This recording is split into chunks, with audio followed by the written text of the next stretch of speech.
think entrepreneurs has become a fashionable word that like people like calling themselves. It's just a word for being unemployed, isn't it?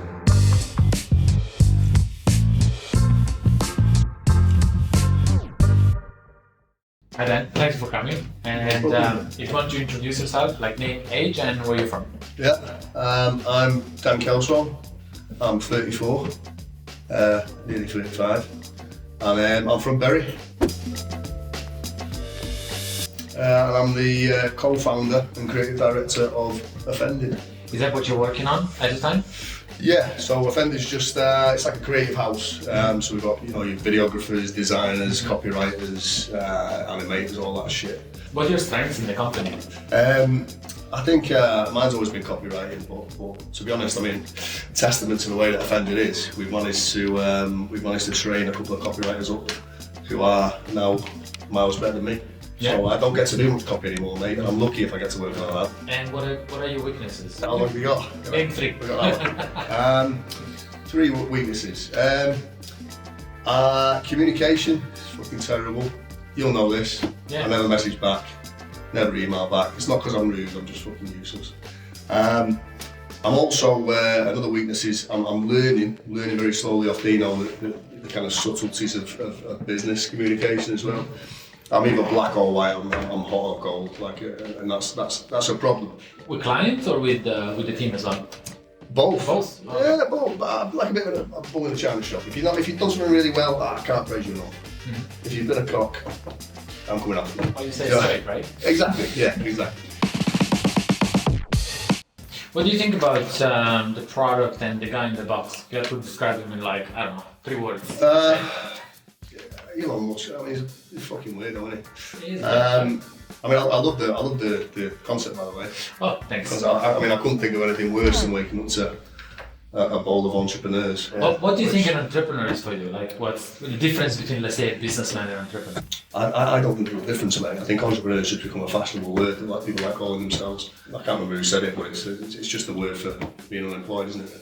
But I think there's been a bit of an issue over the past few years of people just going into entrepreneurship because it's fashionable, because it's cool, because they're seeing, big startups get loads of funding and looking like they get success overnight, which never happens. Mm-hmm. I think if you've got the balls and the skills to open and run a business, you're probably in the same bag as we are.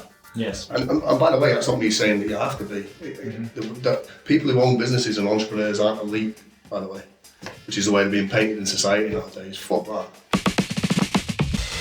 Is there any people you dislike? Is there any people I dislike? Well, I'm a big fan of posh people. In general? Yeah, is you big posh? That's a joke, by the way. I suppose people who take themselves too seriously. Because there's a danger now as well to that nowadays. That I'll give you an example. When I go to and train in the gyms I train in, there's a lot of lads there who beat the shit out of each other for a living. Right? There are gay lads. There are black lads. There are women. There are all so many different demographics in that place. And if you were a person off the street and came in there and heard the way that they speak to each other, and the jokes that they make about each other, you'd be horrified. But these people punch each other in the face every day, and they're the best of friends. The bonds between those people are like no other. The problem you've got nowadays is online, is you are having a load of people getting offended on behalf of other people, and that's dangerous. There has to be context before you make judgment. Of course. And there never is online. Because you don't know the context of the situation, you don't know what's happened, you don't know why something's been said. Perfect example, you've got people getting banned left, right and centre off LinkedIn for saying stuff in the comments or whatever else. You were banned for trolling your own staff? Yeah, I was banned for calling one of my own staff a racist. Yeah. That's a joke, obviously, because it's your No, staff. she's racist. Oh, she's No, racist. she's not. Yeah. No, she's not racist. But I did. I basically made reference to the facts and she was racist as a joke, and that was it. And kicked off. Right, and I was like, and I had this big back and forth, and they were like, it doesn't matter, it broke our rules. Eventually, they got back in touch, and they were like, we looked at it, and this is your last warning. Which is hence why I've kind of tempered down what I do a little bit now. Oh, of course, because it's a business, right? Exactly, we get most of our leads off there, you know. Describe a difficult situation you've been through and how you dealt with it. Like a hard one in your life. I suppose the most difficult situation I've ever been through was I was never a particularly good kid, and I was never a particularly good young adult either. I was a nightmare for my parents. And when I was late teens, I took a load of money off my mum and dad, who were poor anyway, and I fucked off. And I was that ashamed of what I'd done at the time that I fucked off for 2 years.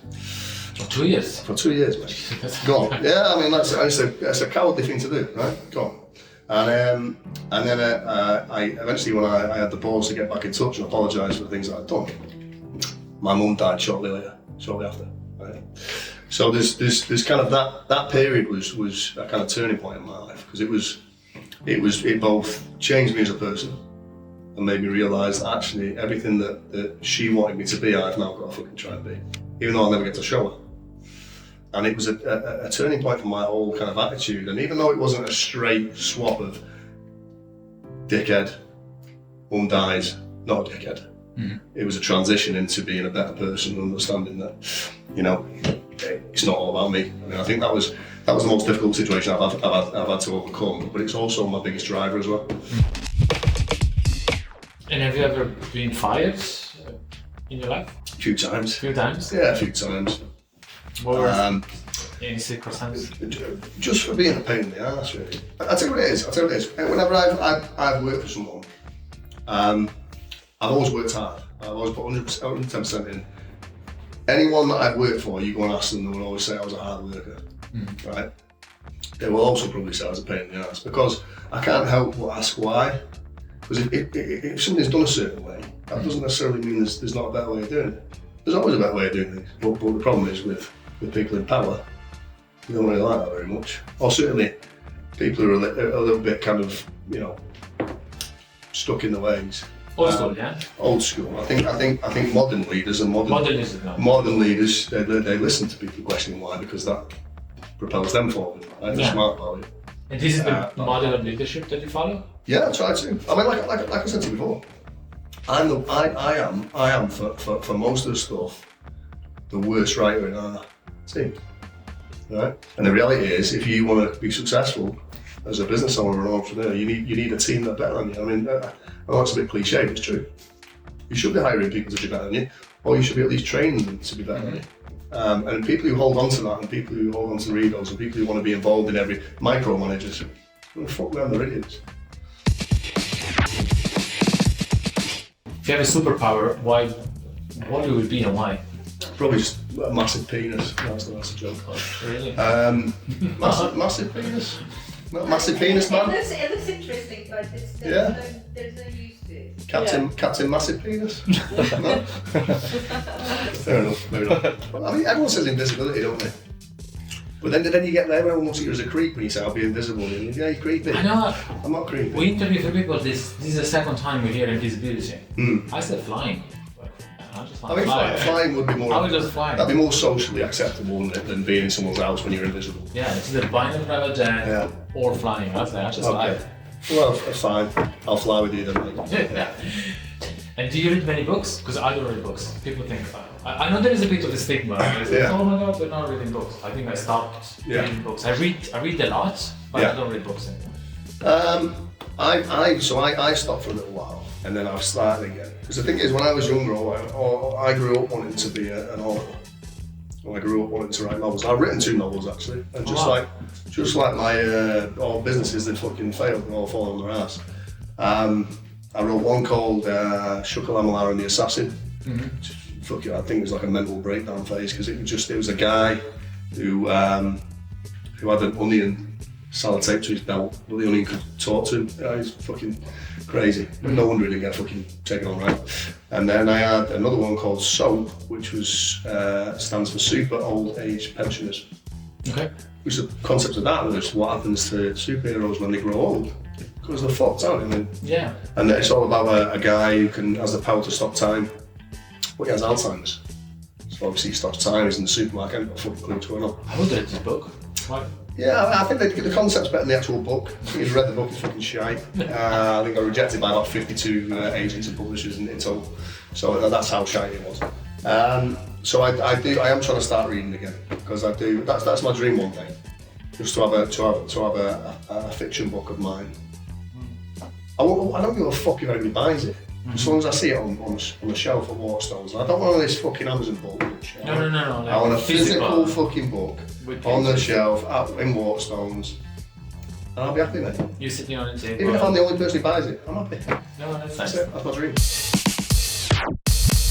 What success means to you? Like, did it change over time? Was it always the same? Nah, with me, it's always a case of me being happy and content, like, and also achieving something. So I've always been pretty keen to be the best at something. I've not found that thing yet in life that I'm the best at, right? But I'm kind of chasing something. I'm chasing big achievements. I want Offended to be the best, the most well-known creative agency in the UK. And I've never really been a material guy or money. You want to see, like, my cars are always beat up. I don't really give a fuck about, you know, where I live, what I look like, hence why I still dress like a drug dealer. But it's kind of more than that for me. And also just being content and being happy. I think that's what we're all striving for. I think that's what everyone's looking for, right? I'm not all the time, but it'd be nice to be. It should be. It'd be nice to be happy all the time. I'm happy about 5% of the time, mate. no, I think I'm an angry man. I think most people should seek less money, more, you know, Yeah, things, but not that 100%. But I think you do as well. And I think you know, I earn more now than I've ever earned in my entire life. And I probably earn more than I think most of my family have ever earned in their entire life. But it's not made a difference to me, to me being happy. You're constantly striving for something anyway. So I always wonder, am I ever going to be happy? Because I think once you achieve that thing, like you've got like the likes of Mike McGann, Mike Whit, they've sold their business. He ain't happy. He's going after a lot of other shit now. Yeah, exactly. You know, trying to be content with what you've got is probably what I'm after, even though I'll never achieve it. Probably. What do you consider your greatest achievements? Good question. I'll tell you what my greatest achievement is. My greatest achievement is continuously fucking up and being a dickhead and doing stupid shit my entire life, and still managing to build an incredible circle of people around me that are all as supportive as each other. I have incredible friends. You know, I have a family that have brought me up well. An incredible missus, 2 dogs who I think like me. I think that's probably my greatest achievement. I'm a very, very fortunate lucky man. Considering kind of the way I was when I was younger, considering the way I've spoken to people sometimes and the various fucking blips and breakdowns and all sorts of shit that happen to most people over their lives, I've still managed to retain a very, very solid circle. I think so far it's my greatest achievement. Okay, yeah, crack on, mate. Yeah. That's what Mike did. Started at the end. Really? Yeah, I did, yeah. Oh shit. What I thought to it. What about that one?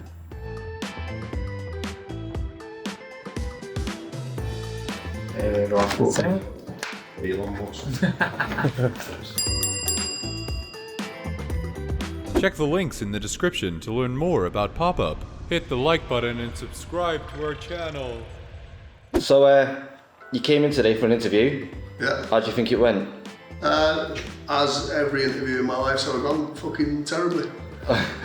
Do you hope you got the job? If this is a job interview, absolutely fucking not, no. I'm just not very good at interviews, to be honest. You put me on the spot, I'm fucked. My cogs don't turn quick enough. And Matteo, what do you think of him as a person himself? Oh, I can't stand him. No? No, I hate the guy.